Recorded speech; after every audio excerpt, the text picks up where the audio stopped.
বাংলাদেশ বনাম আয়ারল্যান্ডের মধ্যকার ম্যাচের সময়সূচি নির্ধারণ করা হয়েছে। তবে তার আগে বাংলাদেশ ওয়েস্ট ইন্ডিজের সাথে টি-20 সিরিজ খেলে, যেখানে বাংলাদেশ খুব বাজেভাবে হেরে যায়। ওয়েস্ট ইন্ডিজের পর বাংলাদেশের প্রতিপক্ষ হচ্ছে আয়ারল্যান্ড। বাংলাদেশ আয়ারল্যান্ডের সাথে 2টি টেস্ট ম্যাচ খেলবে। আইসিসি টেস্ট র্যাঙ্কিং এ বাংলাদেশের অবস্থান 9 নম্বরে এবং আয়ারল্যান্ডের অবস্থান 10 নম্বরে। বাংলাদেশের শেষ 5 ম্যাচের মধ্যে 2টি ম্যাচ হেরেছে, 2টি ম্যাচ জিতেছে এবং 1টি ম্যাচ ড্র করেছে। অপরদিকে আয়ারল্যান্ড তাদের শেষ 5 ম্যাচের মধ্যে 3টি ম্যাচ জিতেছে, 2টি ম্যাচ হেরেছে।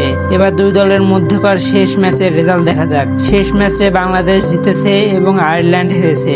যাই হোক, এবার দুই দলের মধ্যকার ম্যাচের সময়সূচি বলা যাক। বাংলাদেশ এবং আয়ারল্যান্ডের মধ্যকার ম্যাচটি অনুষ্ঠিত হবে 11ই নভেম্বর সকাল 10টায়। এই ম্যাচটি অনুষ্ঠিত হবে সিলেটে। আপনি যদি খেলাধুলা প্রেমী হন এবং খেলাধুলা বিষয়ে নিত্য নতুন আপডেট পেতে চান, তাহলে আমাদের চ্যানেলটি সাবস্ক্রাইব করে রাখতে পারেন।